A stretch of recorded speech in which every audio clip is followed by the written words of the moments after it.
என்ன டேஸா பலத்த யோசனை போல? ஒன்றும் இல்லைப்பா, நிறைய ஆன்லைன் எழுதி வச்சுருக்கேன். ஃபுல் கதையாக கூட நிறைய எழுதி வச்சுருக்கேன். ஆனால் பண்ணுறதுக்கு தான் காசு இல்லை, ப்ரொடியூசர் தேவை.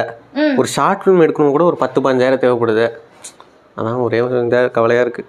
இது மாதிரி உங்ககிட்டயும் நிறைய கதைகள் இருக்கு, ஆனால் அதை வச்சு என்ன பண்ணுறது அப்படின்னு தெரியலன்னா கௌரா இலக்கிய விருது 2025 அனௌன்ஸ் பண்ணியிருக்காங்க. இதில் இப்போ உங்கள் கதைகள் வந்து துப்பறிவு இல்லைனா வந்து க்ரைம் ஜானராக இருக்குது, இல்லை லவ் ஜானராக இருக்குது அப்படின்னாவோ, இல்லை மாயாஜாலம் அது மாதிரி எப்படி இருந்தாலும் சரி, குறுநாவலாவோ இல்லை நாவலாவோ இல்லை சிறுகதையாக இருந்துச்சு அப்படின்னா அதை எழுதி நீங்கள் உங்களோட படைப்பு திறனை காமிங்க. ஏன்னா ஒருவேளை உங்களுடைய படைப்புக்கு பரிசு கிடைக்கலாம், பரிசு கிடைச்சா ரொக்க பரிசு கிடைக்கும், அப்படி இல்லைனாலுமே உங்களோட கதை புத்தகமாக வரும். எப்படி? நல்லா இருக்கே, நல்லா இருக்குல்ல?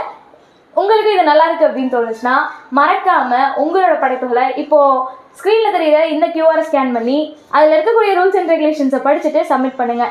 அப்புறம் கியூஆரை ஸ்கேன் பண்ண முடியல அப்படின்னாலும் கீழே லிங்க் இருக்கு, லிங்கை டச் பண்ணி டீட்டெயில்ஸை ஃபில் பண்ணி உங்களோட படைப்பு திறனை கௌராவுக்கும் இந்த உலகத்துக்கும் காட்டுங்க. நன்றி.